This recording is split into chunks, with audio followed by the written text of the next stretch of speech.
Hello students, तो आज के वीडियो लेक्चर में हम इलेक्ट्रिकल इंस्ट्रूमेंट्स के बारे में पढ़ेंगे, जैसे एमीटर, वोल्ट मीटर और मीटर ब्रिज, पोटेंशियोमीटर, ये सब पढ़ेंगे। पर इससे पहले लास्ट लेक्चर में हमने कुछ क्वेश्चंस किए थे, तो उसमें से एक क्वेश्चन जो था वो मैंने गलत लिख दिया था, मतलब थोड़ा सा मिस्टेक हो गई थी उसके अंदर। ठीक है, तो उसको मैं करेक्ट करके बता देता हूँ। तो कुछ इस तरह से वो क्वेश्चन था। एक बैटरी लगी हुई यहाँ पे 10 वोल्ट की, यहाँ पे रेजिस्टेंस 20 ओम, यहाँ पर भी रेजिस्टेंस 20 ओम और यहाँ पर भी एक बैटरी लगी हुई।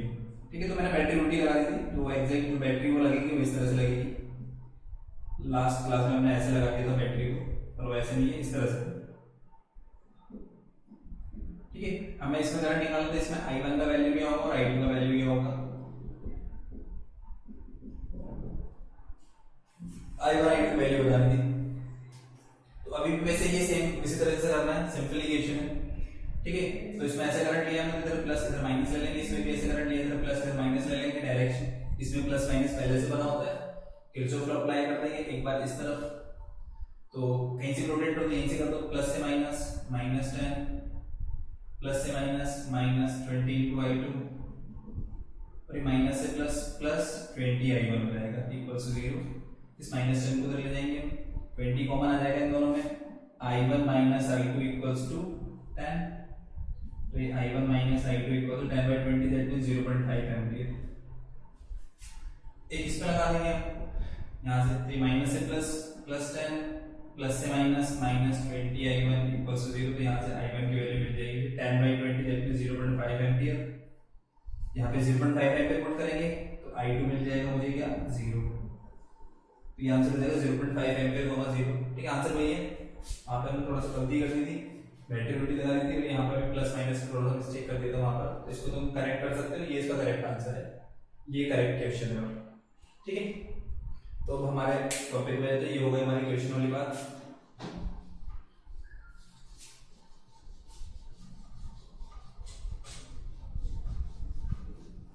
तो सबसे पहले हम इसमें पढ़ेंगे एमीटर, वोल्टमीटर। उससे पहले मैं थोड़ा सा कैलकुलेटर का के बारे में बता देता हूँ तुम्हें।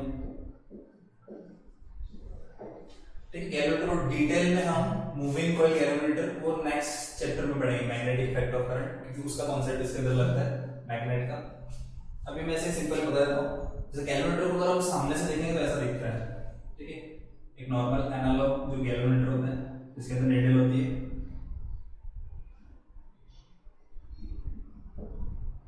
ठीक है, ऐसे कुछ बना होगा, इसके अंदर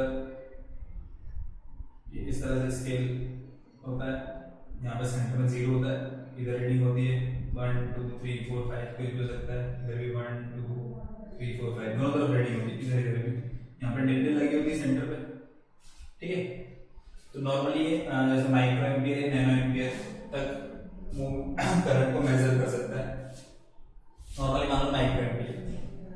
तो इसमें क्या होता है, इसमें टर्मिनल्स लगे होते हैं, यहाँ पर उन पे प्लस माइनस नहीं बना होता है। ठीक है, अब इसमें क्या करते हैं, जैसे कोई भी सर्किट है, कोई भी ब्रांच कैसे भी लगी हुई है।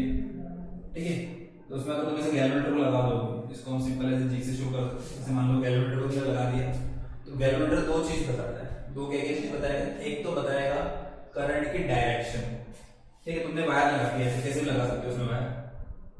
ठीक है, ये इसका एक टर्मिनल ये वाला हो गया ए, ये टर्मिनल हो गया बी, ये ऐसे वायर जोड़ दिए तुमने।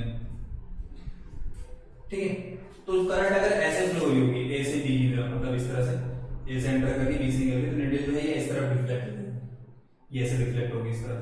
तो नीडल इस तरफ रिफ्लेक्ट हो रही है, तो तुम्हें करंट की डायरेक्शन पता चल जाएगी नीडल के डिफ्लेक्शन से। नीडल इस तरफ डिफ्लेक्ट हुई, मतलब करंट ऐसे फ्लो हो रही है।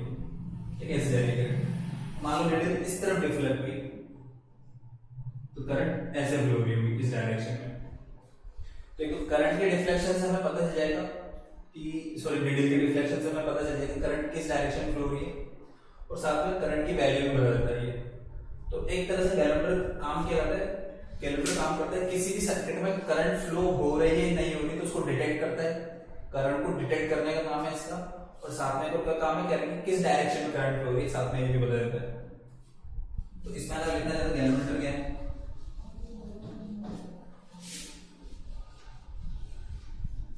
तो it is an instrument based on the principle of magnetic effect of current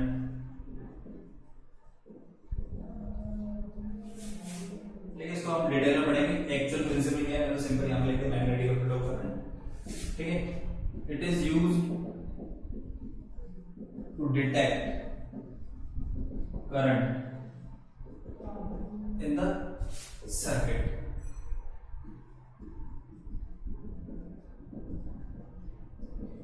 ठीक है, तो इलेक्ट्रिक सर्किट में जो करंट फ्लो है उसको प्रिडिक्ट करने का काम करता है। अगर उसका थोड़ा बहुत अंदर का स्ट्रक्चर है तो मैं बताऊं। ठीक है, तो अंदर का स्ट्रक्चर कुछ ऐसा होता है, इसमें मैग्नेटिक पोल्स होते हैं। ठीक है, इनका शेप थोड़ा कॉन्केव शेप का होता है। इसके बीच में ये सिलिंड्रिकल कोर होती है, सॉफ्ट आयरन कोर, और उसके ऊपर ऐसे कॉपर की कॉइल बाउंड होती है, जो ऐसे लिपटी होती है। ठीक है, फिर इसी से निडल कनेक्टेड होती है, जब भी घूमती है कॉइल तो साथ में निडल भी घूमती है करंट की वजह से। ठीक है, तो ये जो कॉपर वायरिंग की जो बाइंडिंग होती है उसको कॉइल बोलते हैं, कॉइल ऑफ गैल्वेनोमीटर।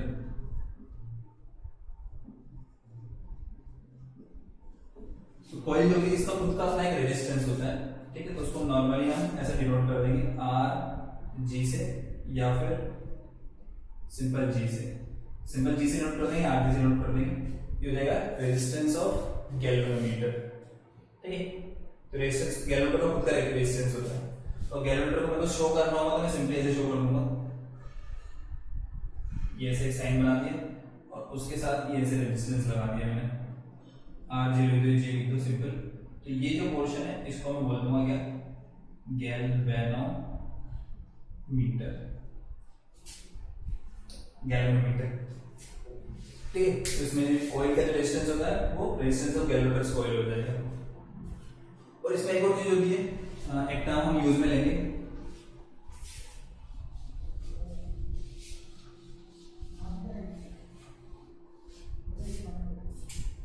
आईजी। ठीक, आईजी क्या होता है, जैसे ये गैल्वेनोमीटर है। ठीक है, इसमें ये 0 फिर 1 2 3 4 5 ये निडल है, जैसे मान लो 5 तक जा रहा है, तो ये मैक्सिमम है, इसके बाद इससे आगे निडल नहीं जा सकती, तो ये मैक्सिमम डिफ्लेक्शन है। और जैसे मान लो ये माइक्रो एम्पियर का मेजर करता है 5 माइक्रो एम्पियर, 5 माइक्रो एम्पियर तक ये मैक्सिमम करंट को मेजर कर सकता है। अतः मैक्सिमम करंट फ्लो हो सकती है 5 माइक्रो एम्पियर। तो आईजी, तो आईजी जो को 5 माइक्रो एम्पियर होगा, तो ये फिर इसको बोलेंगे full scale deflection current in galvanometer.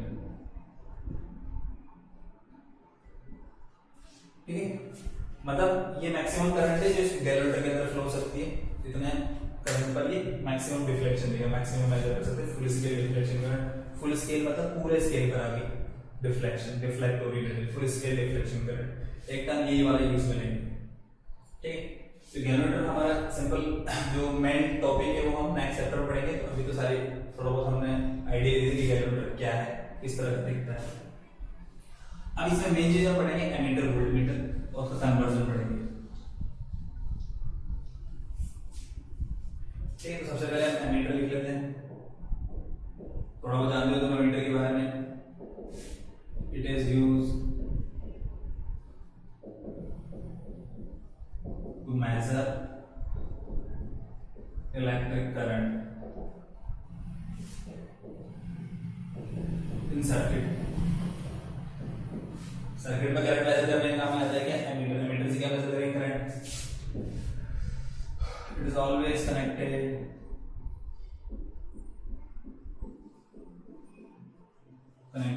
In series. जहां पर भी करंट मेजर करके उसके साथ उसी जगह पे लगा देंगे सीरीज में। एक बताते हैं कैसे लगाएंगे। फिर इसमें एक इंपॉर्टेंट है, एन आइडियल एमीटर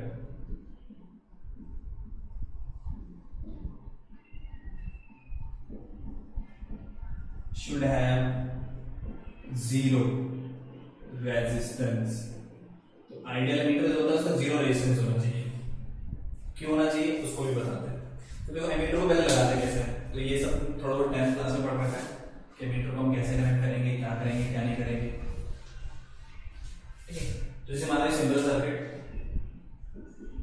ये हो गया हमारी बैटरी, ये हो गया हमारा रजिस्टर, और इसमें मुझे करंट मेजर करनी है, कितनी करंट फ्लो हुई है, आई का वैल्यू। तो इसके लिए क्या करेंगे, एक एमीटर जो है यहाँ पर कनेक्ट कर देंगे, और एमीटर में पहले से प्लस माइनस बना होता है, प्लस एक तरफ माइनस एक तरफ, तो प्लस से प्लस को कनेक्ट करते हैं, माइनस से माइनस को। तो ये तुमने 10th क्लास में पढ़ा होगा। ये एमीटर लगा दिया, अब एमीटर में डिफ्लेक्शन आएगा नीडल से, ठीक है। डिजिटल होगा तो उसमें वैल्यू आ जाएगी, और एनालॉग होगा तो नीडल से डिफ्लेक्शन का पता चल जाएगा। एमीटर में जो भी डिफ्लेक्शन आएगा तो उसका मान पता चल जाएगा, और फिर हम बता देंगे कितना करंट फ्लो है। तो करंट क्या मेजर करना चाहिए, तो करंट मेजर करनी चाहिए E upon R plus R series में रेजिस्टेंस है, तो इतना करंट इसे मेजर करना चाहिए, ठीक है, आइडियली। पर ऐसा नहीं होता है, क्यों? क्योंकि जो हमने एमीटर लगा हुआ है तो इसके अंदर भी वायरिंग होगी किसी न किसी टाइप की, कोई कॉइल होती है इसके अंदर भी, ठीक है, वो लिपटी होती है, उसका भी डिफ्लेक्शन होता है, इसके अंदर भी कॉइल होती है, उसका भी रेजिस्टेंस होता है। तो टोटल रेजिस्टेंस होगा इसका रेजिस्टेंस प्लस इसका रेजिस्टेंस प्लस इसका रेजिस्टेंस RE। तो एमीटर जो रीड करेगा वो ये होगा, और एक्चुअल जो है वो ये है। तो यहां से देखकर बता सकते हो किसकी वैल्यू ज्यादा होगी। ऑब्वियसली यहाँ पर अपॉन में वैल्यू बढ़ रही है तो ये वाली वैल्यू कम हो जाएगी, ये वैल्यू ज्यादा होगी, ठीक है। तो जो रीडिंग है एमीटर की वो एक्चुअल वैल्यू से हमेशा कम आती है। एमीटर की जो रीडिंग आएगी, ठीक है, जब भी हम एमीटर लगाएंगे उसको मेजर करने के लिए, तो जो एक्चुअल करंट होगी ये एक्चुअल करंट है, और वो जो रीड करेगा वो इसको करेगा, क्यों? क्योंकि इसका रेजिस्टेंस भी ऐड होगा, ठीक है। तो एक्चुअल जो वैल्यू आएगी, एक्चुअल रीडिंग जो आती है हमेशा, रीडिंग जो आएगी मतलब वो एक्चुअल वैल्यू से हमेशा कम होगी। तो इसको हम यहाँ पर बता सकते हैं। तो इसलिए बोलते हैं कि आइडियली क्या होना चाहिए, इसकी वैल्यू 0 होनी चाहिए। इसकी वैल्यू 0 हो जाएगी तो कैसा दिखेगा, इसकी तरह दिखेगा, ठीक है। आइडियली इसको ये वाला वैल्यू मेजर करना चाहिए, और वैल्यू क्या मेजर करता है, वो वैल्यू मेजर करता है ये वाली वैल्यू मेजर करता है, ठीक है। इसलिए बोलते हैं कि एक आइडियल एमीटर के पास 0 रेजिस्टेंस होना चाहिए, ठीक है। उसके पास 0 रेजिस्टेंस होगा तो वो ये वाला वैल्यू मेजर करेगा, ये वाला नहीं करेगा। पर एक्चुअल में क्या होता है, ठीक है, एक्चुअलिटी में क्या होता है, ये होता है कि वो जो वैल्यू मेजर करता है वो एक्चुअल जो ट्रू वैल्यू है, ट्रू वैल्यू से कम वैल्यू मेजर करता है, उसकी रीडिंग कम आती है, ठीक है। तो ये नॉर्मल हमारी एमीटर की बात होगी। अब हम क्या करेंगे, गैल्वेनोमीटर को एमीटर में कन्वर्ट करेंगे। तो गैल्वेनोमीटर नॉर्मली जो होता है उसे बहुत ज्यादा सेंसिटिव होता है। सेंसिटिव मतलब जैसे थोड़ी सी भी अगर करंट फ्लो हुई सर्किट के अंदर नैनो एम्पियर की, माइक्रो एम्पियर की, तो उसको भी वो मेजर कर लेता है, ठीक है, डिटेक्ट कर लेता है, मतलब डिटेक्ट कर लेता है और मेजर भी कर लेता है। एमीटर में हम थोड़ा ज्यादा वैल्यू मेजर करते हैं, जैसे मिली एम्पियर मेजर कर रहे हैं या एम्पियर में वैल्यू मेजर कर रहे हैं, तो वो एमीटर हमें चाहिए होता है। तो जो गैल्वेनोमीटर रखा हुआ है उसको हम एमीटर की तरह काम में ले सकते हैं। कैसे लगेंगे, जैसे मान लीजिए गैल्वेनोमीटर है, ठीक है, ये इसका रेजिस्टेंस RJ, ये होगी गैल्वेनोमीटर, ठीक है। इसमें मैक्सिमम करंट जो फ्लो हो सकती है वो सिर्फ माइक्रो एम्पियर में हो सकती है, सपोज 5 माइक्रो एम्पियर। पर जिस सर्किट में मेरे को उसको लगाना है, जैसे मान लो ये सर्किट हो गया मेरा, इसमें जो करंट फ्लो हुई सपोज वो मिली एम्पियर की फ्लो हुई, तो मिली एम्पियर के मैं इसको मैं लगा दूंगा, ठीक है। तो ये मैक्सिमम 5 माइक्रो एम्पियर मेजर कर सकता है। मिली एम्पियर मतलब जैसे मान लो 1 milliampere, 5 milli ampere measure करनी है मुझे, तो 5 मिली एम्पियर या कैसे दिखेगा, माइक्रो एम्पियर, माइक्रो एम्पियर कैसे दिखेगा, 100 माइक्रो एम्पियर, मतलब 1000 टाइम्स ज्यादा हो गया, समझ रहे हो मैं क्या बोल रहा हूँ, कि जो गैल्वेनोमीटर वो मैक्सिमम इतना ही करंट मेजर कर सकता है। अगर मैं इतना करंट फ्लो करना चाहूँ गैल्वेनोमीटर के अंदर तो खराब हो जाएगा, कोयल जल जाएगी, खराब हो जाएगा, गैल्वेनोमीटर काम नहीं करेगा। पर मुझे इसी गैल्वेनोमीटर काम में लेना है और ये करंट मेजर करनी है, तो मैं क्या करता हूँ, मैं ये करता हूँ कि इसके पैरेलल में एक लो रेजिस्टेंस लगा देता हूँ जिसकी वैल्यू बहुत कम है। इसके पैरेलल में मैंने क्या लगा दिया, लो रेजिस्टेंस लगा दिया। तो जैसे मान लो ये 5000 माइक्रो एम्पियर यहां पर आती है, यहाँ पे मैंने बहुत कम रेजिस्टेंस लगा दिया, इसको नॉर्मली हम शंट रेजिस्टेंस बोलते हैं, एस फॉर शंट।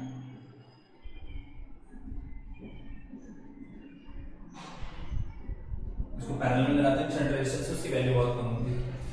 अब देखो पैरेलल में दो रेजिस्टेंस लगे हुए हैं, ठीक है, तो पैरेलल में दो रेजिस्टेंस जब लगे होते हैं तो पैरेलल में क्या होता है, जो करंट फ्लो होती है वो ऐसे होती है, I is inversely proportional to R। मतलब रेजिस्टेंस अगर कम होगा तो करंट ज्यादा होगी, तो रेजिस्टेंस बहुत कम कर देता हूँ तो करंट बहुत ज्यादा, तो 5 माइक्रो एम्पियर यहाँ पे जाती है, और बची हुई सारी जितनी भी 4995 माइक्रो एम्पियर यहाँ से निकल जाएगी। और ये पूरा जो है, ये पूरा ये इस तरह से, ये वाला पोर्शन कितनी करंट मेजर कर लेगा, 5000 माइक्रो एम्पियर, ठीक है।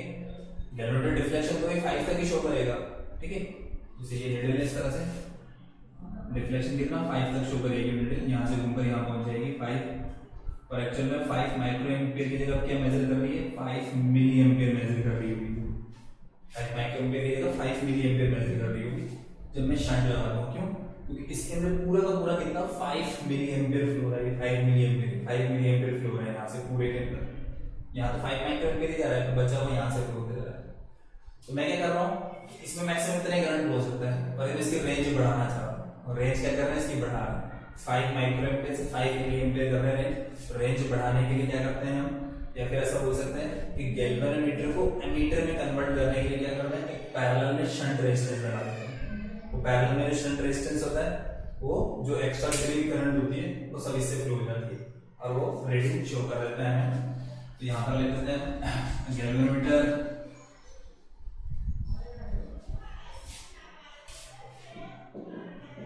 galvanometer can be converted into an ammeter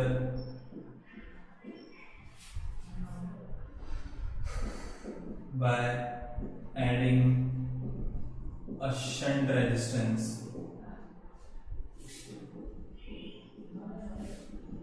in parallel, shunt resistance इसको शॉर्ट में ऐसे लिख देते हैं, in parallel with galvanometer's coil। Galvanometer की जो कॉइल होती है उसके साथ पैरेलल में शंट रेजिस्टेंस लगा देंगे, और उससे किसमें कन्वर्ट हो जाएगा, एमीटर में, ठीक है। अब उसकी शंट रेजिस्टेंस की वैल्यू भी हम निकाल सकते हैं, कैसे निकालेंगे देखो, तो ये हो गया हमारा गैल्वेनोमीटर, ये रेजिस्टेंस गैल्वेनोमीटर कॉइल का रेजिस्टेंस, इसके पैरेलल में लगा दिया हमने शंट रेजिस्टेंस S, ठीक है। जो बैंड करंट है सर्किट की वो I है, सर्किट की बैंड करंट क्या है, जो I जिसको हमें मेजर करना है हमें, इसमें मैक्सिमम इसमें मैक्सिमम करंट IG रहेगी, IG से IG इधर चलेगी तो बचेगी I माइनस IG इधर जाएगी, और ये पूरा पोर्शन जो है ये वाला पार्ट ये किसकी तरह बिहेव करेगा, एमीटर की तरह, ये हो जाएगा हमारा क्या, एमीटर।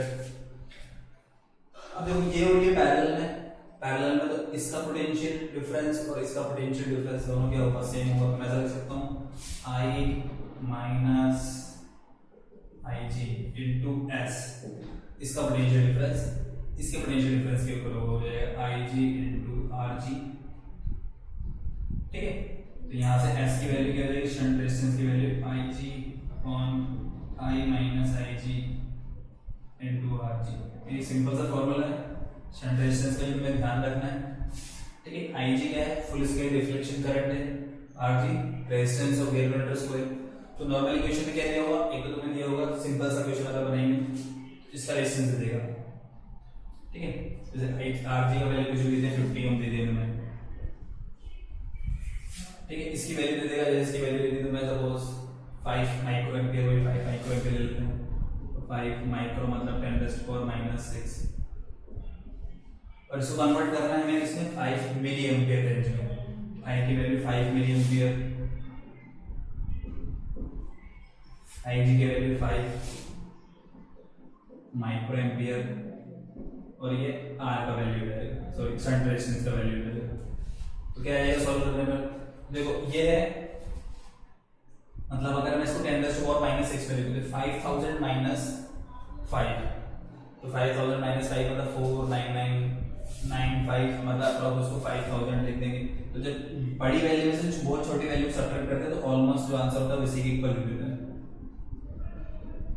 तो ये जो होगा इसको 5 × 10⁻⁻⁶ की अप्रोक्सीमेशन कर देते हैं यहाँ पर इंटू 50 सॉल्व कर लेंगे 5 5 कैंसिल ये 10⁻⁻³ हो जाएगा तो 50 × 10⁻⁻³ ओम या 50 मिली ओम ये शंट रेजिस्टेंस की वैल्यू है।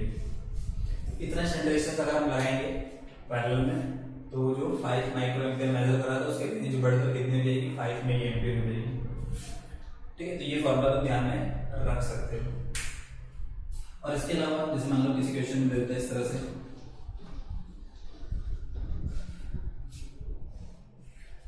कि जो गैल्वेनोमीटर में जो करंट फ्लो हो रही है वो मेन जो करंट है मेन करंट की 1/n टाइम्स है 1/n टाइम्स है। ठीक है, 1/n टाइम्स से फ्लो हो रही है इसमें से मेन करंट। IG की जगह अगर I/n लिखूं ये फॉर्मूला देखो कैसे लिखेगा हमारा तो S = IG की जगह I/n I - I/n RG I cancel हो जाएगा कैल्शियम लेंगे n - 1 एक n कैंसिल हो जाएगा तो ऐसा दिखेगा ये RG अपॉन। तो मान लो क्वेश्चन में आ गया इस तरह से कि जो गैल्वेनोमीटर की कॉइल है उसमें से मेन करंट जो है उसका सिर्फ 10 पार्ट ही फ्लो होता है। कौन सा पार्ट? सिर्फ 10 पार्ट ही फ्लो होता है। तो n की वैल्यू क्या लिख देंगे 10 लिख देंगे तो इसका वैल्यू R/9 आ जाएगा। जैसे क्वेश्चन में आएगी 50 पार्ट फ्लो होता है मतलब 1/50 आ रहा है 50 पार्ट फ्लो है तो इसका मतलब 50 - 49 है। तो इस तरह से हम इसको ये वाला फॉर्मूला भी चाहो तो तुम ध्यान में रख सकते हो। तो ये एमीटर तो क्या चीज ध्यान रखने वाली बात है इसमें कि आइडियल एमीटर जो होता है उसका रेजिस्टेंस 0 होना चाहिए। ठीक है, और एक गैल्वेनोमीटर को हम एमीटर में कन्वर्ट कर सकते हैं कैसे? पैरेलल में शंट रेजिस्टेंस लगा देंगे। शंट रेजिस्टेंस होता है लो रेजिस्टेंस होता है उसको पैरेलल लगा देंगे तो उससे क्या होती है गैल्वेनोमीटर की रेंज बढ़ जाती है या फिर गैल्वेनोमीटर एमीटर में कन्वर्ट हो जाता है ऐसा बोल सकते हैं। तो ये पॉइंट सिंपल पॉइंट से ध्यान में रखना है। इसके ऊपर क्वेश्चन आता है तो उस क्वेश्चन को हम सॉल्व कर लेंगे इजीली। ठीक है, अब एमीटर के बाद नेक्स्ट टॉपिक है हमारा वोल्ट मीटर पर।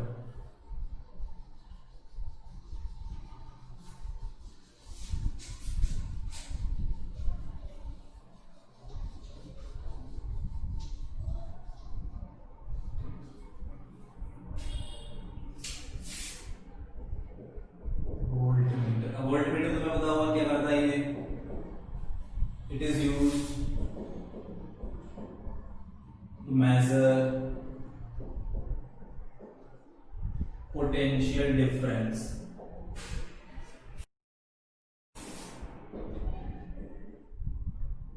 between 2 points in an electric circuit। कोई भी इलेक्ट्रिक सर्किट है उसमें 2 पॉइंट्स है उनके बीच में पोटेंशियल डिफरेंस मेजर करने का काम करता है। ठीक है, it is always connected in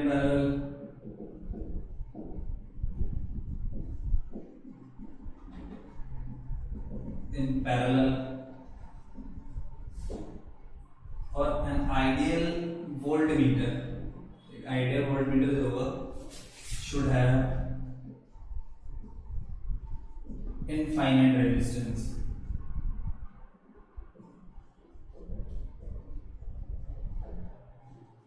An ideal voltmeter should have infinite resistance। infinite होना चाहिए resistance। तो इसको एक्सप्लेन करते हैं infinite क्यों होना चाहिए resistance। वोल्टमीटर वैल्यू कैसे मेजर करता है वो भी देखते हैं। तो वही सिंपल वाला सर्किट लेते हैं हमारा यहाँ ये होगी बैटरी ER ये होगा रेजिस्टेंस। तो इस रेजिस्टेंस के अक्रॉस मुझे पोटेंशियल डिफरेंस मेजर करना है। तो अक्रॉस पोटेंशियल डिफरेंस मेजर करना है तो ये अक्रॉस में हम क्या लगा देंगे वोल्टमीटर लगा देंगे। कोई प्लस माइनस के साइन तुमने पढ़ रखे हैं पहले प्लस की तरफ प्लस माइनस की तरफ माइनस। ठीक है, तो इसमें साइन देख के लगाना पड़ता है नहीं तो खराब हो जाता है वो। अब देखो इसमें क्या होगा करंट फ्लो होगी कितनी E/R+R। कोई इसमें भी आई करंट फ्लो होगी यहाँ पर तो यहाँ पोटेंशियल डिफरेंस जो मेजर करना चाहिए वो I/R मेजर करना चाहिए। इतना पोटेंशियल डिफरेंस को मेजर करना चाहिए यहाँ पर। ठीक है, ये एक्चुअल वैल्यू ट्रू वैल्यू है मतलब। पर क्या होता है यहाँ पर जैसे वोल्ट मीटर लगा हुआ है तो वोल्ट मीटर का भी कुछ ना कुछ रेजिस्टेंस होगा। सपोज R भी इसका रेजिस्टेंस होगी जैसे बहुत ज्यादा होता है रेजिस्टेंस इसका आइडियल इनफाइनाइट करते हैं, पर इनफाइनाइट होता नहीं, पॉसिबल नहीं, तो बहुत ज्यादा रेजिस्टेंस होगा यहाँ पर। तो देखो और केसेस में क्या होगा, जो करंट होगी, जैसे यहाँ पर आई करंट फ्लो हो रही है, ठीक है, तो यहाँ पर कुछ करंट चली जाएगी, सपोज आई बी करंट चलेगी, तो बची हुई करंट यहाँ पर आई माइनस आई बी होगी। पैरेलल में क्या होता है, इसका कुछ ना कुछ रेजिस्टेंस होगा, पैरेलल में क्या होगा, करंट डिवाइड होगी, थोड़ी देर जाएगी, थोड़ी देर जाएगी, ठीक है। तो मोस्टली तो यहीं से जाती है, थोड़ा सा पार्ट यहाँ चला जाता है, जैसे मान लो यहाँ पर 5, ये टोटल 5 एम्पियर है, तो 5 में से 4.9 एम्पियर इधर चली जाएगी और 0.1 एम्पियर इधर जाएगी, तो थोड़ी बहुत करंट आएगी यहाँ पर, आती है, ठीक है। तो इससे क्या होगा, इसको एक्चुअल वैल्यू मेजर करना चाहिए, V equals to I into R, इसको, पर पोटेंशियल डिफरेंस कितना आ रहा है यहाँ पर, करंट जो है वो कम होगी, करंट क्या होगी, I minus I B into R होगी। तो जो एक्चुअल वैल्यू है, जो वोल्टमीटर मेजर कर रहा है, ठीक है, यहाँ पर जो रीडिंग आएगी इसकी, वो इसकी ट्रू वैल्यू से कम आएगी, क्यों, क्योंकि थोड़ी बहुत करंट यहाँ चली जाती है, तो इसकी वजह से ये जो पोटेंशियल डिफरेंस होता है ये डिक्रीज हो जाता है, क्योंकि यहाँ पे जो करंट जो फ्लो हो रही है थोड़ी सी कम हो जाएगी, ये लेस वैल्यू मेजर करेगा। तो इसलिए बोलते हैं कि इसका रेजिस्टेंस क्या होना चाहिए, इनफाइनाइट। तो जब यहाँ पे इनफाइनाइट रेजिस्टेंस होगा तो यहाँ करंट जाएगी, यहाँ कितनी करंट जाएगी, 0। इनफाइनाइट रेजिस्टेंस मतलब वहाँ पे करंट फ्लो ही नहीं हो सकती, ठीक है। तो यहाँ पे करंट जाती नहीं है, तो पूरी की पूरी यहीं से फ्लो होती है, तो ये कितनी वैल्यू मेजर कर लेता है, I इनटू R। इसलिए बोलते हैं कि जो आइडियल वोल्टमीटर होता है उसके पास इनफाइनाइट रेजिस्टेंस होना चाहिए। तो इसका इनफाइनाइट रेजिस्टेंस होगा तो यहाँ करंट नहीं जाएगा, पूरा पूरा इधर से जाएगा, तो ये एक्चुअल वैल्यू मेजर करेगा। बट ऐसा नहीं होता है, क्यों, क्योंकि कुछ ना कुछ इसका एक रेजिस्टेंस होगा, फाइनाइट रेजिस्टेंस होगा, भले बहुत ज्यादा हो, पर कुछ ना कुछ वैल्यू होगी, तो कुछ ना कुछ वैल्यू होगी, तो कभी भी जीरो नहीं होती, कभी भी जीरो नहीं होती, तो ये वैल्यू आई से कम होती है, तो जो पोटेंशियल डिफरेंस मेजर करता है वो भी कम आता है हमारा, ठीक है। तो ये चीज हम ध्यान में रख सकते हैं। अब देखो यहाँ पर भी हम गैल्वेनोमीटर जो है उसको हम वोल्टमीटर में कन्वर्ट कर सकते हैं, कैसे, ये जो वोल्टमीटर है जो क्रॉस लगाएंगे, तो इसको देखो मैं गैल्वेनोमीटर लगा दूंगा, तो गैल्वेनोमीटर को वोल्टमीटर में कन्वर्ट करेंगे, तो क्या चलेगा, तो ये हो गया हमारा गैल्वेनोमीटर,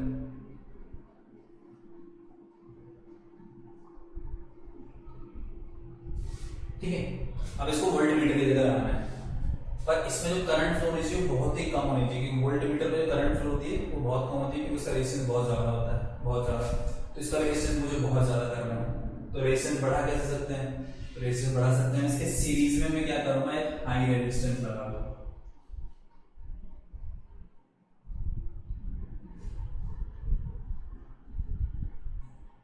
हाई रेजिस्टेंस। तो सीरीज में हाई रेजिस्टेंस लगाने से मुझे क्या फायदा होगा, इसका टोटल जो रेजिस्टेंस होगा बहुत ज्यादा बढ़ जाएगा, बहुत ज्यादा बढ़ जाएगा, तो ये जो पार्ट है, ये जो पोर्शन है, ये वोल्टमीटर की तरह एक्ट करने लगेगा, ठीक है। अब मैं इसको किसी के लिए अक्रॉस लगा सकता हूँ, जैसे इसका रेजिस्टेंस, किसी रेजिस्टेंस मेजर करना है, रेजिस्टेंस के अक्रॉस पोटेंशियल डिफरेंस मेजर करना है, ऐसे मैं लगा दूंगा इसको, ये वोल्टमीटर की तरह काम कर रहा है और ये वैल्यू को मेजर कर लेगा, पोटेंशियल डिफरेंस को, इसके अक्रॉस कितना पोटेंशियल डिफरेंस है, ठीक है। सपोज वो वैल्यू भी है, तो V को मेजर कर लेंगे, तो हम क्या कर सकते हैं, एक सीरीज हाई रेजिस्टेंस लगा देंगे, तो उससे वो किसमें कन्वर्ट हो जाएगा, वोल्टमीटर में, ठीक है। करंट जो फ्लो होगी इसके अंदर वही होगी, IG मतलब नेगेटिव रिफ्लेक्शन देगी, ठीक है। तो जो 5 माइक्रो एम्पियर मिली एम्पियर जो भी मेजर कर रहा था, उसकी जगह फिर वो वोल्ट में मेजर करने लगी, ये मिली वोल्ट या खाली वोल्ट, तो निडल शो तो वही करेगी, बस वहां पर जो माइक्रो एम्पियर की जगह उसको हम रिप्लेस कर देंगे, जैसे मिली वोल्ट तक उसको ले जाना है, मिली वोल्ट में, वोल्ट तक ले जाना है वोल्ट में, ठीक है। इस तरह से वो कन्वर्ट हो जाता है। तो देखो यहाँ पर ऐसा लिख दीजिए, अ galvanometer can be converted into a voltmeter by adding a high resistance in parallel with galvanometer's coil. Galvanometer की जो कॉइल है उसके साथ पैरेलल रेजिस्टेंस लगा देंगे, सॉरी सीरीज में लगा देंगे, पैरेलल में निकल सकते हैं यहाँ पर इन सीरीज विद गैलोमीटर। तो सीरीज में रेजिस्टेंस लगा देंगे हाई रेजिस्टेंस सीरीज में, तो उससे टोटल रेजिस्टेंस बढ़ जाएगा, बहुत ज्यादा हो जाएगा, और वोल्टमीटर के लिए यही चाहिए हमें, बहुत ज्यादा रेजिस्टेंस चाहिए। ठीक है, अब इस V की वैल्यू को लिख सकते हैं, देखो कैसे लिखेंगे। तो इसमें मैक्सिमम करंट फ्लो सकती है IG, मैक्सिमम डिफ्लेक्शन करंट, तो जो मैक्सिमम वैल्यू रहेगी range of voltmeter V equals to हो जाएगा मेरे पास इसका potential difference current into total resistance. ठीक है, तो ये V upon IG RG plus RH, यहाँ से देखो RH हाई रेजिस्टेंस की वैल्यू कितनी हो जाएगी, हाई रेजिस्टेंस हो जाएगा मेरे पास, इसको इधर ले आएंगे V upon IG minus RG, ये हो गया हमारा हाई रेजिस्टेंस। ठीक है, तो ये फॉर्मूला आप ध्यान रख सकते हैं। V क्या होता है, यहाँ पर रेंज ऑफ वोल्टमीटर है, IG full scale deflection current है, और RG रेजिस्टेंस ऑफ गैल्वेनोमीटर्स कॉइल है। तो ये क्वेश्चन में दी होगी तीनों वैल्यू, उससे हम हाई रेजिस्टेंस कितना लगाएंगे सीरीज में इसको कैलकुलेट कर सकते हैं। सिंपल से क्वेश्चन आएगा तो उसको हम इस तरह से सॉल्व कर सकते हैं इस फॉर्मूला से, और वो वोल्टमीटर में कन्वर्ट हो जाएगा। ठीक है, जैसे एक सिंपल सा जैसे मैं क्वेश्चन लेना चाहूँ ऐसा ले सकते हैं, जैसे कोई क्वेश्चन है तो उसमें दिया हुआ है कि रेजिस्टेंस ऑफ गैल्वेनोमीटर्स कॉइल कोई 50 ओम ले लेते हैं। ठीक है, IG की वैल्यू सपोज 5 मिली एम्पियर है। ठीक है, और मुझे रेंज जो कन्वर्ट करनी है उसकी 15 वोल्ट रखनी है,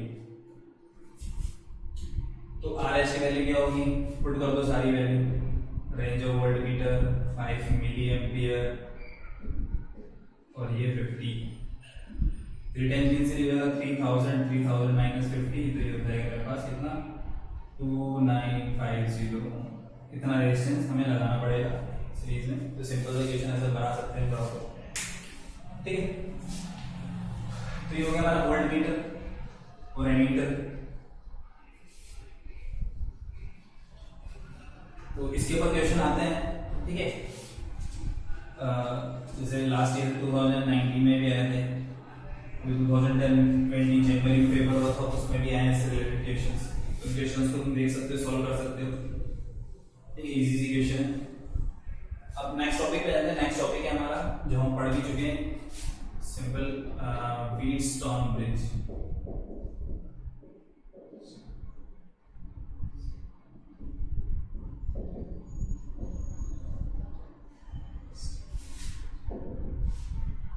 ये व्हीटस्टोन लिख देते हैं, व्हीटस्टोन ब्रिज। तो ये व्हीटस्टोन नाम का साइंटिस्ट था, उसने एक कॉम्बिनेशन बनाया स्टार रेजिस्टेंस का, तो उसमें से 3 नोन थे और एक अननोन था। तो 3 नोन की हेल्प से एक अननोन रेजिस्टेंस को फाइंड कर सकते हैं। तो उसके लिए क्या करता है उसने इज 4 रेजिस्टर लिए इस तरह से, ये P यहाँ पर ये नॉन रेजिस्टेंस है P,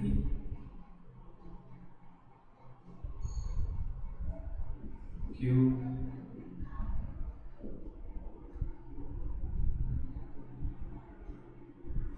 तो यहाँ पे R होता है, तो उसकी जगह एक रेजिस्टेंस बॉक्स लेते हैं, इसकी वैल्यू R, और ये अननोन रेजिस्टेंस S, इसकी वैल्यू में बतानी, ये अननोन रेजिस्टेंस बताना नॉर्मली।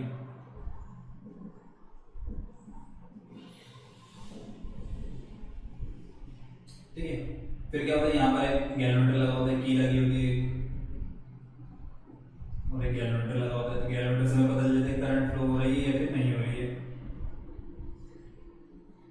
और ये सर्किट में यहाँ पर ऐसे बैटरी लगा देंगे और एक की लगा देंगे। ये पॉइंट A, ये B, ये C और ये D, ये दोनों हमें पता है फिक्स है।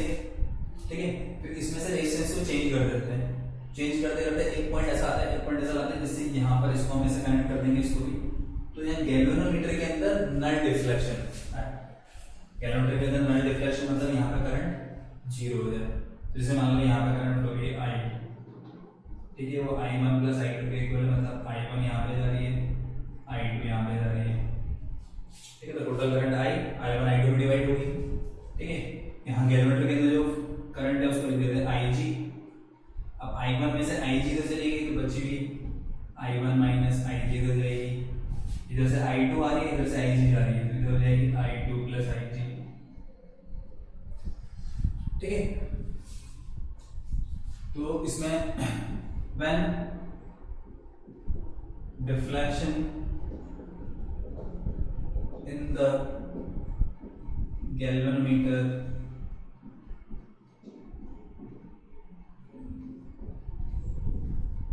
is 0, मतलब नीडल बिल्कुल भी डिफ्लेक्ट नहीं होगी। ठीक है, इसको नॉर्मली ऐसा ना होता है नल डिफ्लेक्शन।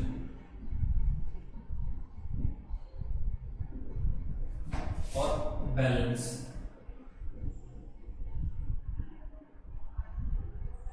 ठीक है, तो जब गैल्वेनोमीटर में करंट फ्लो नहीं होती, डिफ्लेक्शन 0 हो जाता है। गैल्वेनोमीटर कोई डिफ्लेक्शन नहीं शो कर रहा है, करंट 0 हो गई, मतलब IG का वैल्यू 0 हो गया। ठीक है, तो यहाँ पे करंट फ्लो नहीं हो रही बिल्कुल भी। करंट का फ्लो नहीं होती जब दो पॉइंट्स के बीच में करंट का फ्लो नहीं होती जब दोनों का पोटेंशियल सेम होता है, मतलब इस पॉइंट का और इस पॉइंट का पोटेंशियल सेम होगा। जितना पोटेंशियल इसका उतना पोटेंशियल इसका, तो पोटेंशियल डिफरेंस 0, पोटेंशियल डिफरेंस 0, तो यहाँ पे करंट फ्लो नहीं होगी। मींस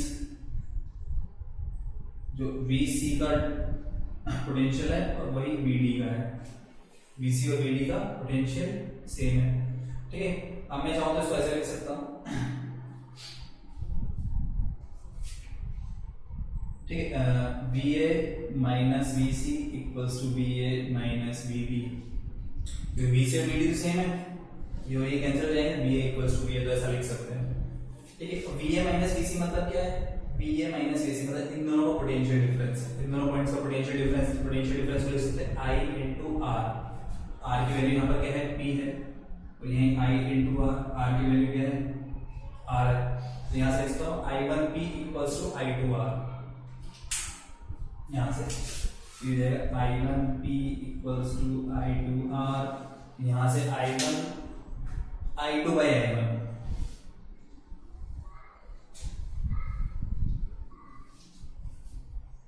ठीक है, I2 by I1 क्या मिल जाएगा मुझे? I2 by I1 मिल जाएगा मुझे R अपॉन P। एक तो ये चीज मिल गई। ठीक है, और फिर इसी को यूज में लेंगे हम VC equals to VD, VC equals to VD है, मैं ऐसा लिख सकता हूँ VC minus VB equals to VD minus VB। फिर VC और VD सेम है और VB तो सेम हो सकते हैं, तो इसको फिर मैं ऐसा लिख सकता हूँ। इससे मुझे क्या मिलेगा? VC माइनस VB मतलब इसका पोटेंशियल डिफरेंस, IG की वैल्यू तो 0 हो गई, IG 0 है, यहाँ पे कितना करंट होगा? सिर्फ I1 होगा। यहाँ पे कितना करंट है? I1 into Q equals to, यहाँ पे IG 0 हो गया तो I2 into S। यहाँ से फिर I2 by I1 क्या मिल जाएगा मुझे?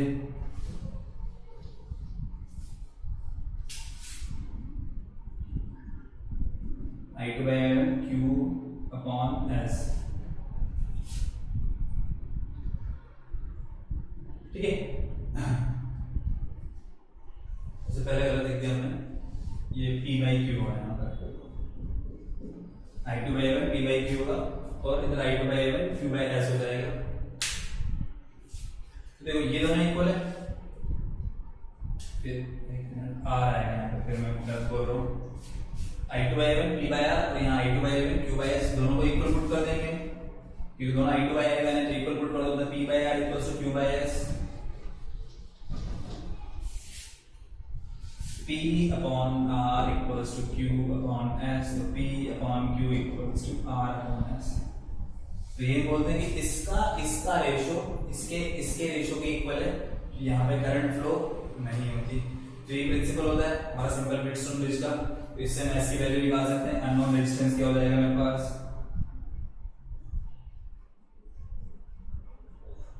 S इक्वल्स टू, S की वैल्यू से बतानी है तो ये Q by P into R। ठीक है, P और Q नॉन रेजिस्टेंस से वैल्यू हमें पता है, और यहाँ रेजिस्टेंस बॉक्स से रेजिस्टेंस निकाला, उसकी वैल्यू पता है, R की वैल्यू मुझे पता है, तीनों वैल्यू पता है, तो इससे किसकी वैल्यू आ जाएगी? S की वैल्यू आ जाएगी। ये सिंपल व्हीटस्टोन ब्रिज का प्रिंसिपल है। इसमें तीन नॉन रेजिस्टेंस होते हैं, उसकी हेल्प से नॉन रेजिस्टेंस को हम फाइंड कर सकते हैं। इसका इसका रेशियो इसके रेशियो के इक्वल, सिंपल सा, ये तो पता है। तो ये सिंपल हमारा व्हीटस्टोन ब्रिज है। अब व्हीटस्टोन ब्रिज पर बेस्ड एक इंस्ट्रूमेंट है जिसका तुम एक्सपेरिमेंट करोगे लैब में, फिजिक्स की लैब में जब जाओगे, जब भी तुम्हारे स्कूल खुलेंगे और लैब में जाओगे, वहाँ पर एक मीटर ब्रिज का इंस्ट्रूमेंट मिलेगा, उससे भी अननोन रेजिस्टेंस फाइंड करते हैं। ठीक है, उसी को देखते हैं, उसी को पढ़ते हैं, उस पर क्वेश्चन भी आता है हमारे एग्जाम में।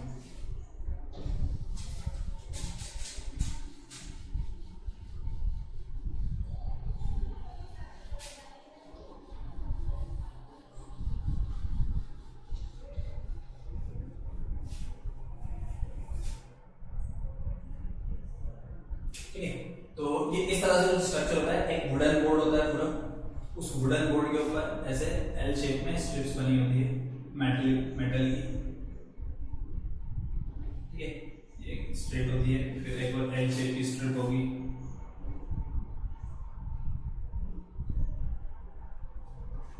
Metre bridge. मीटर ब्रिज बना रहा है।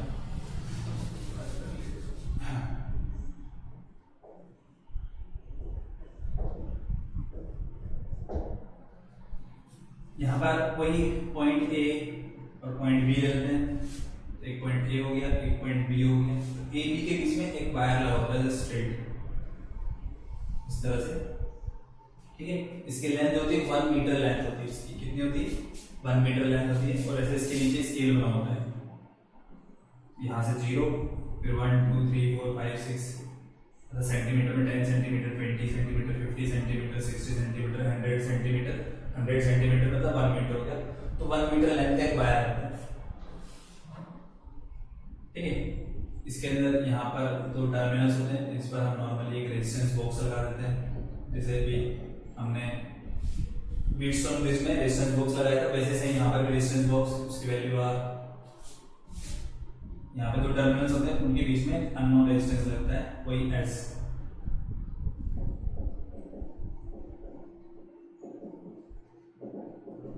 जिसकी वैल्यू हमें पता करनी है, एक वायर इसका रेजिस्टेंस हमें पता करना है।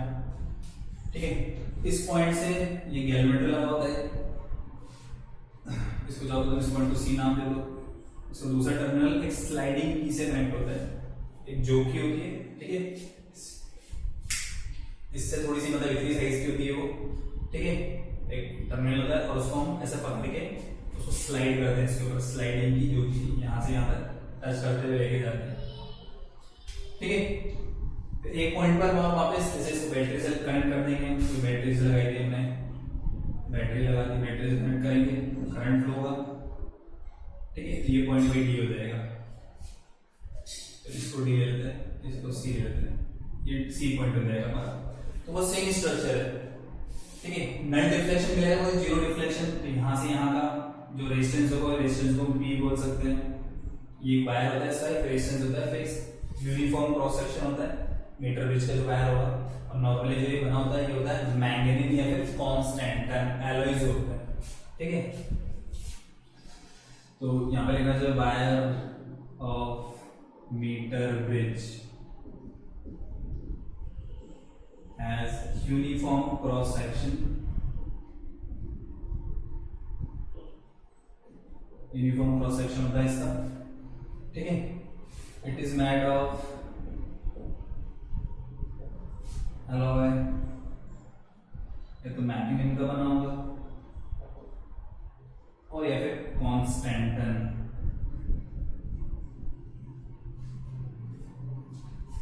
ठीक है, इनका क्या बनाता है, ये जो एलॉय होता है, एलॉय का रेजिस्टेंस हमें पता है ज्यादा होता है मेटल से, तो इनका एक स्पेसिफिक जो रेजिस्टेंस होता है, रेजिस्टिविटी होती है, ज्यादा होती है इनकी। और साथ में मेन चीज क्या है इसमें, मेन चीज है their temperature coefficient of resistance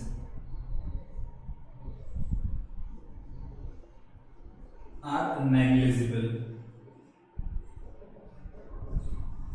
मतलब रेजिस्टेंस जो होता है इनका वो इफेक्ट नहीं होता टेम्परेचर से, क्योंकि टेम्परेचर कोएफिशिएंट रेजिस्टेंस को बहुत ही कम होता है, तो टेम्परेचर कम ज्यादा भी हो रहा है तो उससे इसके रेजिस्टेंस पे कोई इफेक्ट नहीं होगा एक सर्टेन वैल्यू तक, जब तो तुम टेम्परेचर को बहुत ज्यादा नहीं बढ़ा सकता। ठीक है, तो नॉर्मली इस लैब के अंदर कर रहे हैं तो वहां पर ऑलमोस्ट टेम्परेचर कांस्टेंट रहता है, तो उसकी वजह से इसके रेजिस्टेंस पे कोई इफेक्ट नहीं होता। तो इसलिए हम नॉर्मली मैग्नेट और कॉन्स्टेंट का वायर डालते हैं, यहाँ पर ये मीटर ब्रिज का वायर होता है।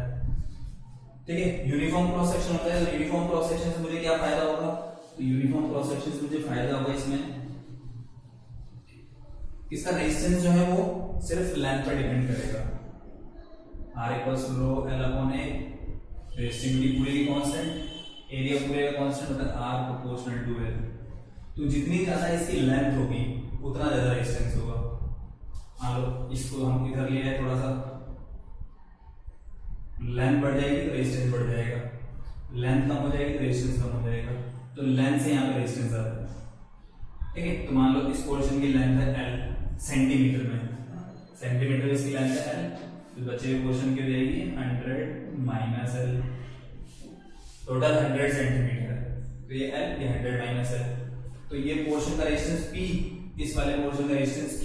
तो P और Q को मैं कैसे लिख सकता हूँ, P को लिख सकता हूँ, P का resistance R proportional to L है, तो P को लिख देंगे कुछ भी सिग्मा इनटू L, ठीक है।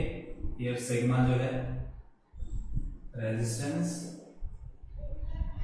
Of wire per unit length, मतलब यूनिट लेंथ का रेजिस्टेंस, और ये वैल्यू कांस्टेंट है, ये जो है ये रो अपॉन A के इक्वल है, रो अपॉन A के रूप में सिग्मा से रिप्लेस कर दिया, ठीक है।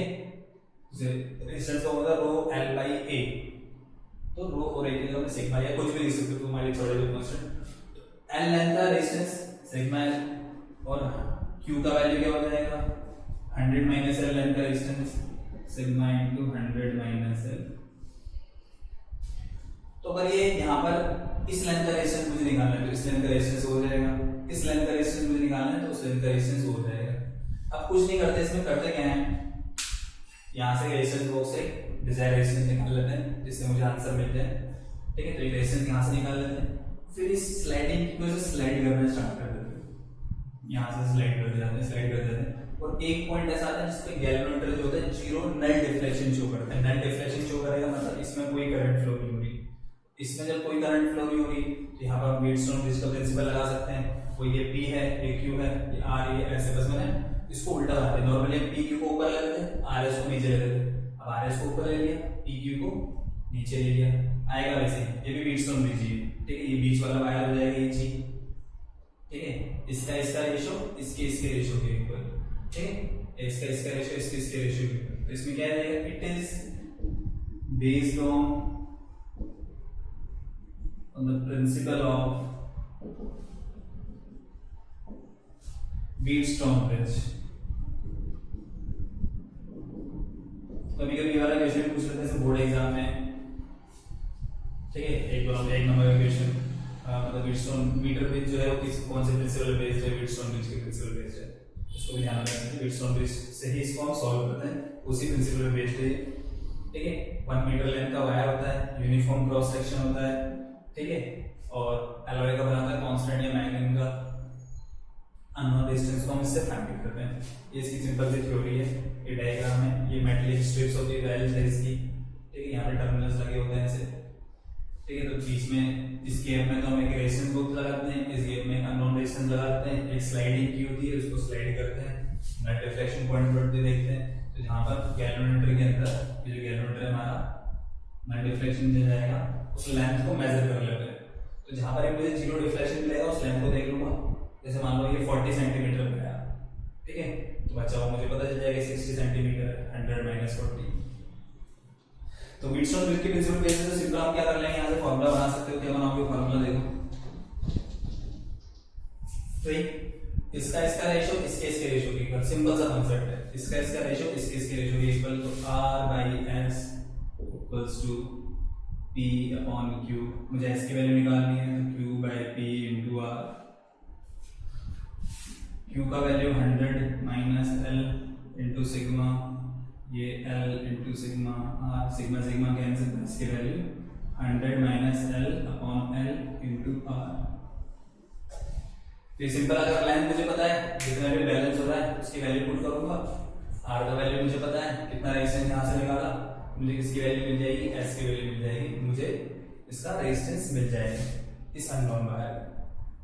तो सिंपल से हम इसको सॉल्व कर सकते हैं।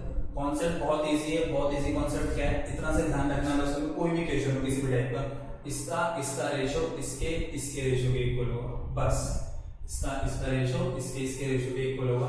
हर बार नल डिफ्लेक्शन पे ये कॉन्सेप्ट ध्यान रखना है और तुम्हारे सारे क्वेश्चन इस मीटर ब्रिज के क्वेश्चन जो मीटर ब्रिज पे बेस्ड आएंगे वो सारे क्वेश्चन बन जाएंगे। किसी भी टाइप के क्वेश्चन वो इस कॉन्सेप्ट पे बन जाएगा। ठीक है, तो ये हो गया हमारा मीटर ब्रिज। इसके बाद नेक्स्ट हम आ जाते हैं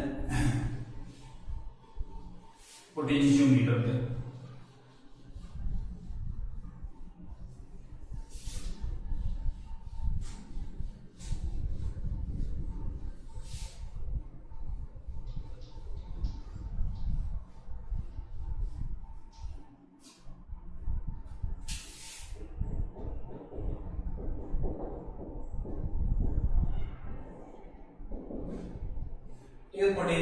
पोटेंशियोमीटर क्या, ये भी इलेक्ट्रिकल इंस्ट्रूमेंट है। इसको तुम लैब में देख सकते हो, एक वही वुडन बोर्ड होगा उसके ऊपर लगा होता है, ये वायर लगे होते हैं, तो पोटेंशियोमीटर होता है।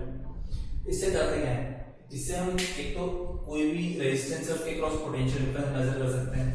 ठीक है, पोटेंशियल डिफरेंस मेजर करने के काम में आता है ये, और वो भी बिल्कुल एकदम सही वैल्यू जो हमारा जो वोल्ट मीटर होता है, वोल्ट मीटर से भी एग्जैक्टली ट्रू वैल्यू देता है। पोटेंशियोमीटर क्या देगा, एग्जैक्ट वैल्यू देगा। वोल्ट मीटर एग्जैक्ट नहीं देता, वोल्ट मीटर थोड़ी कम वैल्यू देता है, ये एकदम एग्जैक्ट वैल्यू देगा। उसको बताएंगे कैसे देता है। इसके अलावा इससे हम किसी भी जो अननोन सेल होता है, बैटरी या सेल, उसका ईएमएफ फाइंड कर सकते हैं, इलेक्ट्रोमोटिव फोर्स ईएमएफ को फाइंड कर सकते हैं। ठीक है, उसके अलावा क्या कर सकते हैं, उस सेल का इंटरनल रेजिस्टेंस भी फाइंड कर सकते हैं। ठीक है, कोई भी दो अननोन सेल्स है उनके ईएमएफ को कंपेयर कर सकते हैं, मतलब किसका ईएमएफ ज्यादा है किसका ईएमएफ कम है, तो ये सब हम बता सकते हैं इसकी हेल्प से। और वोल्ट मीटर एमीटर के कुछ खराबी है उनमें, तो उसको भी सही कर सकते हैं।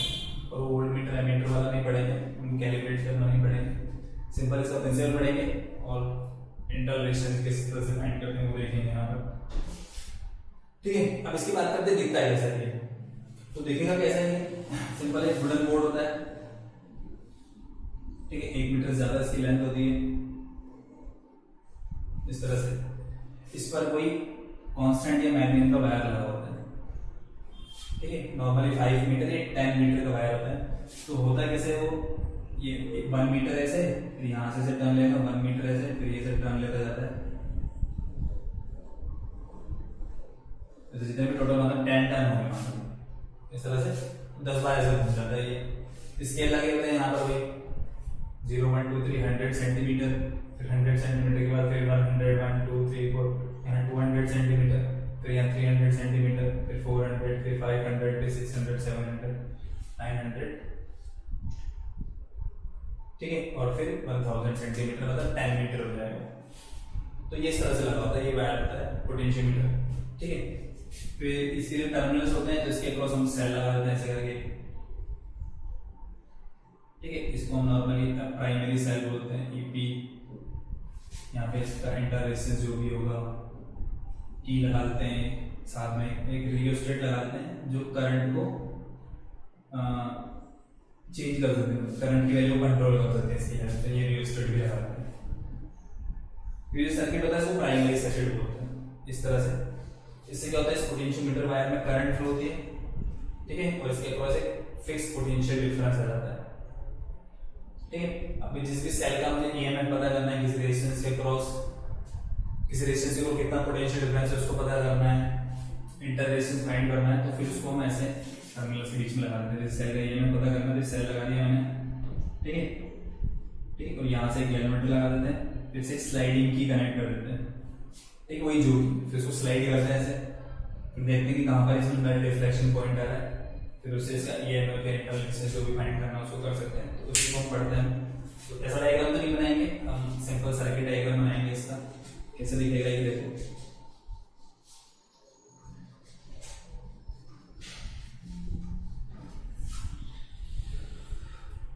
तो इसमें पहले लिखता है, it is used to measure potential difference across 2 points in an electric circuit। तो इलेक्ट्रिक सर्किट इसमें 2 पॉइंट्स के बीच पोटेंशियल डिफरेंस कितना होगा उसको मेजर कर सकते हैं। And EMF of unknown cell, internal resistance of unknown cell का ठीक है, ये भी सेल लेगा कोई भी इंटरनल रेजिस्टेंस ऑफ सेल या नॉन सेल उसको पता कर सकते हैं, ठीक है। और कंपैरिजन टू सेल्स, दो सेल्स का हम कंपैरिजन कर सकते हैं नॉन सेल्स का, और मीटर वोल्टमीटर को कैलकुलेट कर सकते हैं, ठीक है। अब इसके हम प्रिंसिपल पे जाते हैं, किस तरह से ये वर्क करता है, क्या होता है इसके अंदर, उन सबको देखते हैं। तो वही इसका प्राइमरी सर्किट बनाते हैं। सबसे पहले ये प्राइमरी सेल हो गया, ईपी इसका हम ईएमएफ मान लेते हैं, आर इंटरनल रेजिस्टेंस है, ठीक है। यहाँ पे की लगा देते हैं, एक रियोस्टेट लगा देते हैं,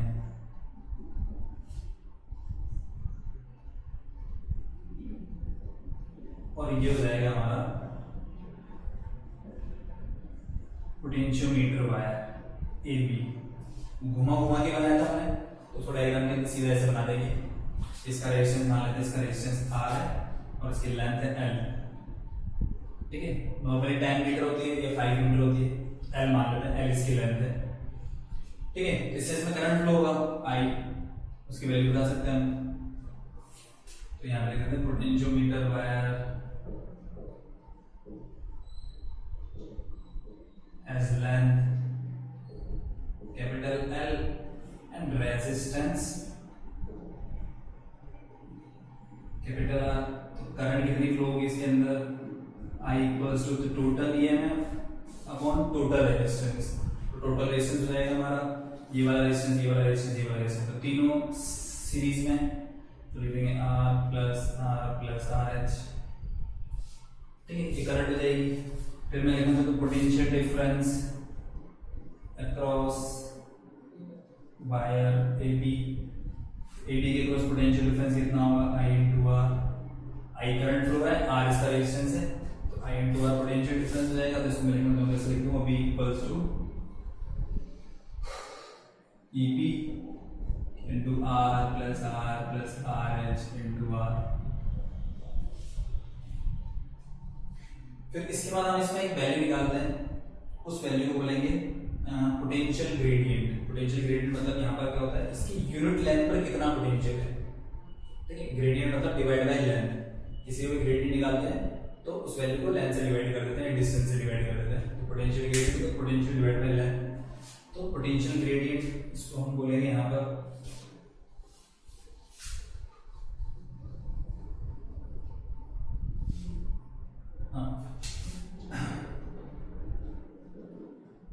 potential gradient of potentiometer wire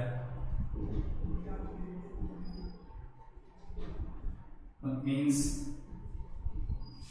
potential drop on unit length of wire। यहाँ पर इसको मैं एक्स से शो कर रहा हूँ, तो किसी से शो कर सकते हो, के से, ए से, जो तुम्हारी इच्छा है उससे शो कर सकते हो। मैं एक्स से शो कर रहा हूँ, तो ये हो जाएगा इसकी यूनिट लेंथ पे कितना पोटेंशियल ड्रॉप हो रहा है, V बाई L। और यहाँ पर जो क्रॉस सेक्शन लेते हैं वो यूनिफॉर्म लेते हैं, ठीक है। यूनिफॉर्म क्रॉस सेक्शन क्या फायदा है हमारा, कि इसके इक्वल लेंथ का रेजिस्टेंस इक्वल रहेगा, सेम रहेगा, ठीक है। क्रॉस सेक्शन से तो लेंथ पे रेजिस्टेंस डिपेंड करेगा सिर्फ।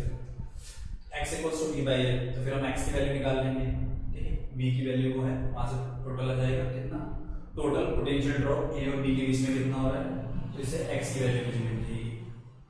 अब मैं x की वैल्यू से क्या फायदा होगा, तो जैसे मान लो किसी भी अननोन सेल का मुझे निकालना है क्या, EMF निकालना है, तो इस x की वैल्यू को मैं देखो कैसे हेल्प कर लूंगा। तो जिस भी सेल का मुझे EMF निकालना होता है तो उसको हम ऐसे कनेक्ट कर देते हैं, ए वाला पॉजिटिव से कनेक्टेड है, तो जो सेल का EMF मेजर करेंगे उसको इसके पॉजिटिव से कनेक्ट करेंगे, ठीक है। यहाँ पे इंटरनल रेजिस्टेंस लगा देते हैं, इसका R हो गया E, तो पॉजिटिव टर्मिनल को ऐसे कनेक्ट करेंगे, और जो नेगेटिव टर्मिनल होगा इसका, उसको नेगेटिव टर्मिनल को गैल्वेनोमीटर से कनेक्ट कर देंगे। किससे कनेक्ट किया, गैल्वेनोमीटर से, और गैल्वेनोमीटर को फिर हम किससे कनेक्ट कर देंगे, एक स्लाइडिंग की से, उसको स्लाइड करना स्टार्ट कर देंगे यहाँ से। अब जैसे मान लेते हैं कि ए से बी के बीच में जो टोटल पोटेंशियल ड्रॉप हुआ है वो 10 वोल्ट हुआ है, मतलब वी के बी का जो वैल्यू है वो 10 वोल्ट है, ऐसा हम मान लेते हैं समझने के लिए। तो इसको मैं ऐसे लिख देता हूँ कि यहाँ पर इस पॉइंट पर 10 वोल्ट है पोटेंशियल, इस पर 0 है, ये भी समझने के लिए मान लेते हैं। तो 10 माइनस 0 मतलब टोटल 10 वोल्ट पोटेंशियल डिफरेंस हो गया।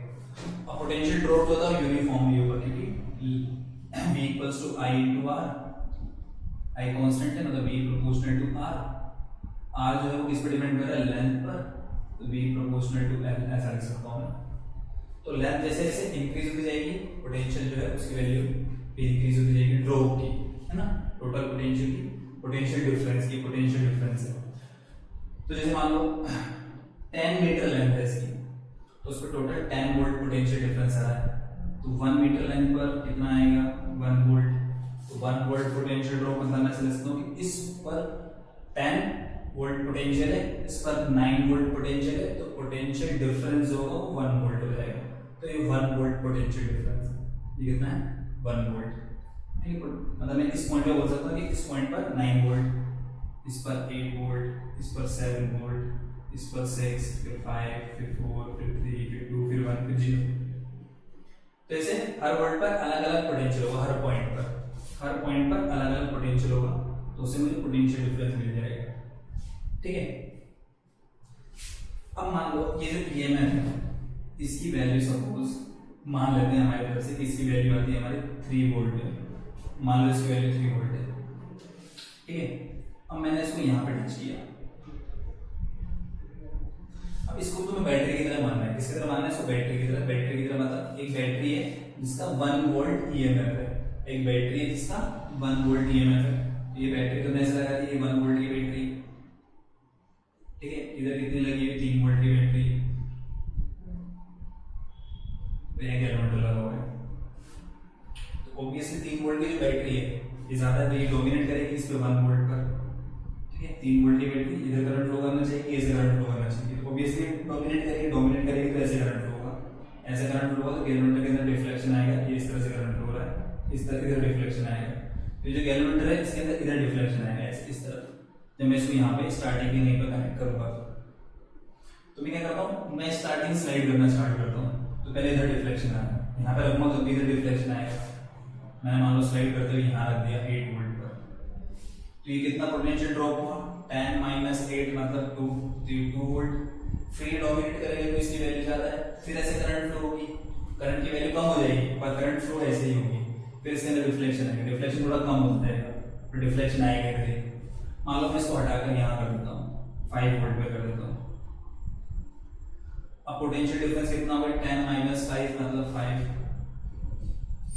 तो ये 5 वोल्ट की बैटरी, 3 वोल्ट की बैटरी, तो ये डोमिनेट करेगी, और डोमिनेट करेगा ये करंट ऐसे फ्लो करेगा, ऐसे करंट फ्लो होगा इसके अंदर, ऐसे करंट फ्लो होगा तो ये नीडल जो है इस तरफ डिफ्लेक्ट होगी, इधर नीडल डिफ्लेक्ट होगी, इधर डिफ्लेक्ट होगी, तो अभी डिफ्लेक्शन 0, मुझे डिफ्लेक्शन 0 चाहिए। यहाँ करंट किया तब इधर डिफ्लेक्शन, यहाँ करंट किया तो इधर डिफ्लेक्शन, तो इसका मतलब बीच में कहीं पर 0 डिफ्लेक्शन मिलेगा। तो मैं और स्लाइड करता हुआ यहाँ पहुंच जाता हूँ 7 पर। फिर जैसे मैं 7 में पहुंचता हूँ, potential difference 3 volt, potential difference 3 volt, 3 volt की बैटरी, 3 वोल्ट की बैटरी, दोनों एक दूसरे को क्या कर देंगे, कैंसिल, टोटल ईएमएफ क्या हो जाएगा 0, और टोटल ईएमएफ 0 तो इसके अंदर करंट फ्लो होना बंद। अब सर्किट में कोई करंट फ्लो नहीं होगा, तो हम यही करते हैं, हम क्या करते हैं, इसको स्लाइड करते हुए ऐसा पॉइंट ढूंढते हैं जहां पर गैल्वेनोमीटर में डिफ्लेक्शन 0 हो जाए, ठीक है। तो जैसे गैल्वेनोमीटर में डिफ्लेक्शन 0 हुआ मतलब इस सेल से कोई करंट फ्लो नहीं हो रहा, इस सेल से कोई करंट फ्लो नहीं हो रहा, मतलब इसका पोटेंशियल मतलब इसका ईएमएफ इसके इक्वल है, इसका ईएमएफ इस लेंथ के पोटेंशियल ड्रॉप के इक्वल है, इसका ईएमएफ इसके पोटेंशियल ड्रॉप के इक्वल है। इसका पोटेंशियल ड्रॉप कितना, 3 वोल्ट, उसको मैं कैलकुलेट कर सकता हूं, मुझे इसकी वैल्यू नहीं पता, ये हमने मानी। मुझे क्या करना था, मुझे यहाँ से स्लाइड करना होता है, और स्लाइड करते करते एक पॉइंट ढूंढना होता है जहां पर मुझे क्या मिल जाए, नेट डिफ्लेक्शन मिल जाए।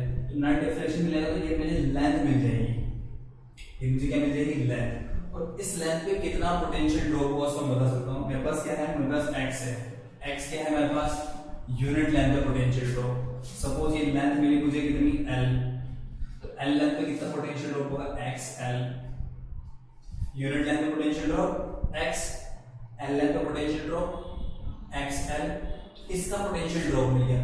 और नल डिफ्लेक्शन क्या होगा, इसका पोटेंशियल ड्रॉप इसके पोटेंशियल के इक्वल होगा, मतलब इसके ईएमएफ के इक्वल होगा।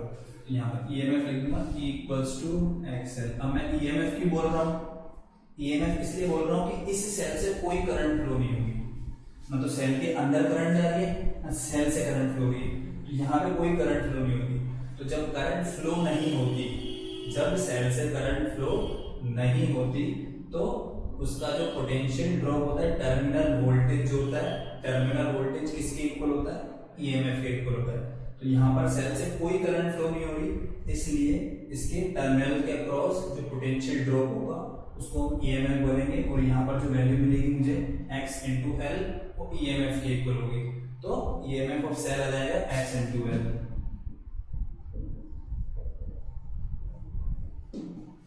तो x की वैल्यू हम फाइंड कर सकते हैं इस वाले सर्किट से। x की वैल्यू आ गई, फिर कुछ नहीं करना होगा, जिसका भी पोटेंशियल डिफरेंस मुझे मेजर करना है उसको मैं ऐसे लगाऊंगा, फिर क्या करूंगा, एक पॉइंट ढूंढूंगा जहां पर मुझे जीरो डिफ्लेक्शन मिले। जैसे जीरो डिफ्लेक्शन मिलेगा मुझे लेंथ मिल जाएगी, इस लेंथ पे जीरो डिफ्लेक्शन मिल रहा है, लेंथ मिल गई, लेंथ मिल गई, उस लेंथ का मैं क्या निकाल लूंगा, पोटेंशियल ड्रॉप। इस लेंथ का पोटेंशियल ड्रॉप, तो जो इस लेंथ का पोटेंशियल ड्रॉप होगा वही इसका ईएमएफ होगा, इसका पोटेंशियल डिफरेंस होगा। तो इसका और इसका पोटेंशियल डिफरेंस सेम होगा इसके नल डिफ्लेक्शन पे। तो इतना सही कॉन्सेप्ट है। इसमें क्या चीज ध्यान रखनी है कि नल डिफ्लेक्शन पर इसका पोटेंशियल डिफरेंस और इसका पोटेंशियल डिफरेंस सेम होता है, इसका पोटेंशियल डिफरेंस, इसका पोटेंशियल डिफरेंस सेम होता है नल डिफ्लेक्शन। तो ये सिंपल सा हमारा प्रिंसिपल है जिसको तुम्हें ध्यान रखना है, ठीक है। क्या है कि हम इसका पोटेंशियल ड्रॉप निकाल लेंगे और वो इसके इक्वल आ जाएगा नल डिफ्लेक्शन पे, ठीक है। तो यहाँ पर ये ईएमएफ ऑफ सेल मिल जाएगा मुझे x इंटू एल, और जो एल होता है इसको बोलते हैं नल डिफ्लेक्शन लेंथ और बैलेंसिंग लेंथ। सो नल डिफ्लेक्शन लेंथ बोलेंगे, बैलेंसिंग लेंथ बोल देंगे। तो बैलेंसिंग लेंथ मुझे मिल जाएगी, उससे मैं इसका पोटेंशियल डिफरेंस निकाल लूंगा, ई की वैल्यू निकाल लूंगा। बहुत सिंपल है, इसको हम ऐसे कर सकते हैं, ठीक है। पोटेंशियोमीटर, ठीक है। अब इससे हम क्या निकाल सकते हैं, कंपेयर कर सकते हैं, comparison of EMF of two cells, उसको देख लेते हैं।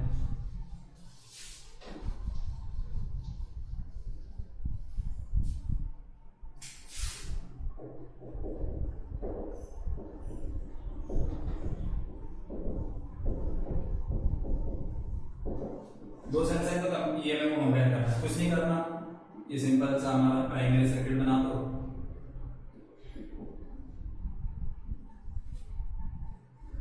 ये वायर लगा दिया हमने, पोटेंशियोमीटर वायर AB, ठीक है। अब यहाँ पे दो सेल लगा दो, ऐसे एक सेल ये लगा दिया, इसका ईएमएफ E1, दूसरा सेल ऐसे लगा दिया, इसका ईएमएफ E2। ध्यान रखना कि पॉजिटिव टर्मिनल हमेशा ऐसे कनेक्ट करना है, नहीं तो कभी भी नल डिफ्लेक्शन नहीं मिलेगा तो नेगेटिव टर्मिनल यहाँ लगा दिया। फिर यहाँ पे कुछ नहीं करते, टू वे की रख देते हैं, उसके साथ एक गैल्वेनोमीटर अटैच कर देते हैं जो कि टू वे की, मतलब पहले 1 और 3 कनेक्ट करेंगे, मतलब ये कनेक्टेड नहीं है, इसको कुछ काम नहीं, कनेक्टेड नहीं है, तो सिर्फ E1 कनेक्टेड है। तो E1 कनेक्टेड, तो E1 के लिए पहले बैलेंसिंग लेंथ दे देंगे L1, ठीक है। तो E1 equals to XL1, x की वैल्यू नहीं निकालनी है यहाँ पर, ठीक है। यहाँ पर बिना x की वैल्यू निकाले काम चल जाएगा, x की वैल्यू निकालने की जरूरत नहीं, सिर्फ क्या देखना है इसके अंदर, लेंथ देखनी है, L1 देखना है बस। इसकी वैल्यू कैलकुलेट करने से कोई मतलब नहीं है x की वैल्यू से, ठीक है। बस ये पता है कि x कांस्टेंट रहेगा, वो चेंज नहीं होगा। तो पहले E1 मिल जाएगा, ठीक है। फिर इसको हटाकर मैं इसको कनेक्ट कर दूंगा, इसको कनेक्ट करूंगा तो मुझे क्या मिल जाएगा, L2 दूसरी लेंथ, वो किसके लिए मिलेगी, E2 के लिए। तो E2 के लिए लिख देंगे XL2, इसका रेशियो निकालना है बस मुझे।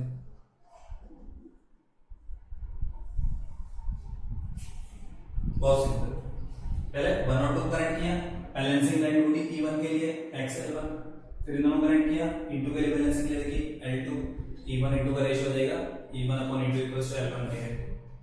कभी-कभी क्या होता है, इसको ऐसे कनेक्ट कर देते हैं सेल्स को, कैसे, दोनों सेल्स हैं उनको पहले ऐसे लगा देंगे,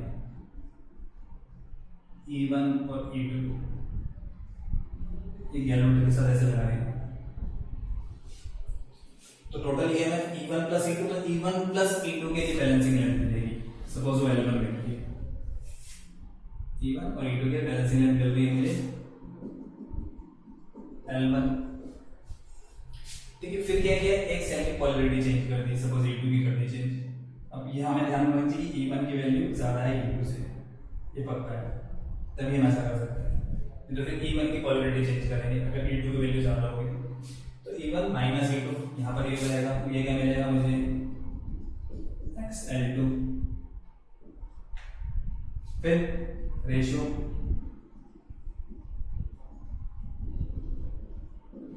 L1 बाय L2, फिर यहाँ पे कॉम्पोनेंट और डिविडेंड लगा देंगे तो ये E1 बाई E2 मिल जाएगा मुझे, क्या L1 plus L2 upon L1 minus L2। तो ये कंपैरिजन ऑफ सेल ऐसे भी कर सकते हैं या फिर अलग अलग लगा के 2 वे की लगा के भी कर सकते हैं, दोनों मेथड से कर सकते हैं। ठीक है, एक और इसके अंदर क्या है, determination of internal resistance, internal resistance find करना।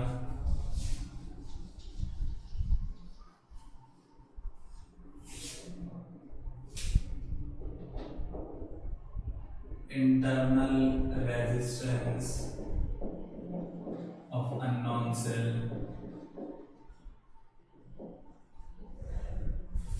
कैसे वही हम लगा देंगे इस तरह से प्राइमरी सर्किट,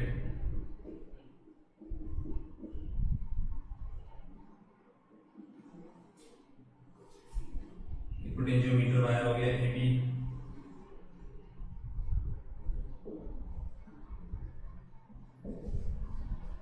ठीक है। अब जिस सेल का हमें इंटरलेशन फाइंड करना है उसको ऐसे लगा देंगे इस तरह से,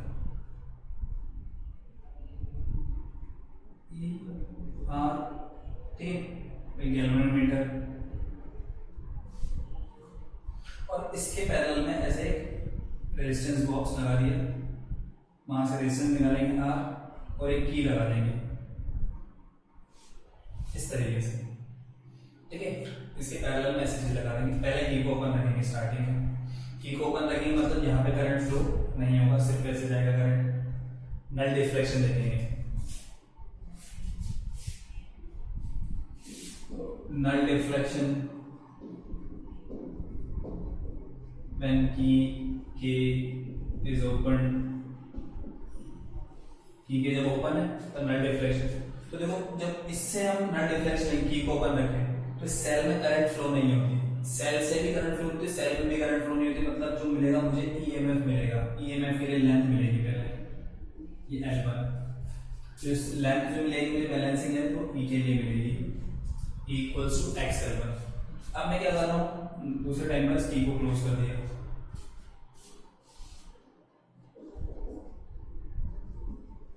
when K is closed, null deflection at L2, ठीक है, यहाँ पे करंट फ्लो नहीं होगा, नल डिफ्लेक्शन यहाँ पे करंट फ्लो नहीं होगा, ठीक है, पर यहाँ पर तो करंट फ्लो होगा, देखो इस जगह पे करंट 0 है, यहाँ पे करंट 0 है, यहाँ पे करंट फ्लो नहीं हो रहा, बट इससे इसमें तो जाएगा करंट, यहाँ पे होगा करंट, इससे इसमें करंट ज्यादा होगा, इससे इसकी को जो मैं लगा दूंगा यहाँ पे तो करंट नहीं जाएगा, पर यहाँ से इधर करंट ज्यादा होगा, और जब सेल से करंट फ्लो हो रहा है तो उसके अक्रॉस जो पोटेंशियल ड्रॉप होता है उसको हम बोलते हैं टर्मिनल वोल्टेज V। तो V के लिए मुझे बैलेंसिंग लेंथ मिलेगी V equals to XL2।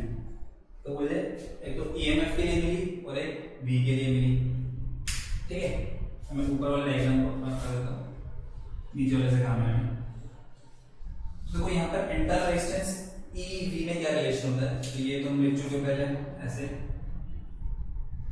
V equals to E minus IR, ठीक है, या फिर E minus V equals to IR, या R का value E minus V upon I, और I इक्वल्स टू होता है V बाय R, यहाँ R equals to E minus V by R लिखूंगा तो R यहाँ पहुंच जाएगा।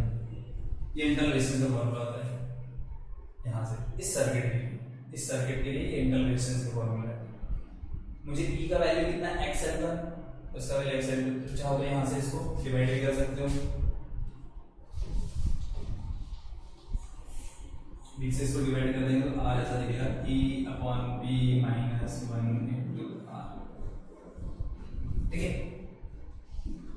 अब e के लिए लेंथ मिली है मुझे, कितनी मिली L1, तो यहाँ पर x_L1 लिख दूंगा मैं, और v की जगह L2, तो ये x_L1/x_L2 minus 1 into r, x और x cancel, L1 minus L2, L1/L2 minus 1 into r। तो L1 तब मिली मेरे को लेंथ जब की को मैंने ओपन रखा इस वाले को, तो L1 मिली लेंथ।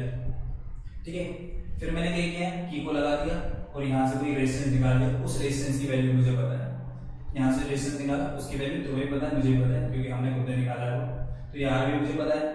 ठीक है, L1 मुझे पहले लेंथ मिल गई, की को मैंने लगाया, फिर मुझे लेंथ मिली और दूसरी लेंथ मिली L2, तो L1 पता है, L2 पता है, R पता है, ये सब वैल्यू पता है, तो मुझे इसकी वैल्यू मिल गई इंटरनल रेजिस्टेंस। तो ये जो सेल है इसका इंटरनल रेजिस्टेंस हमने फाइंड कर लिया इस तरीके से।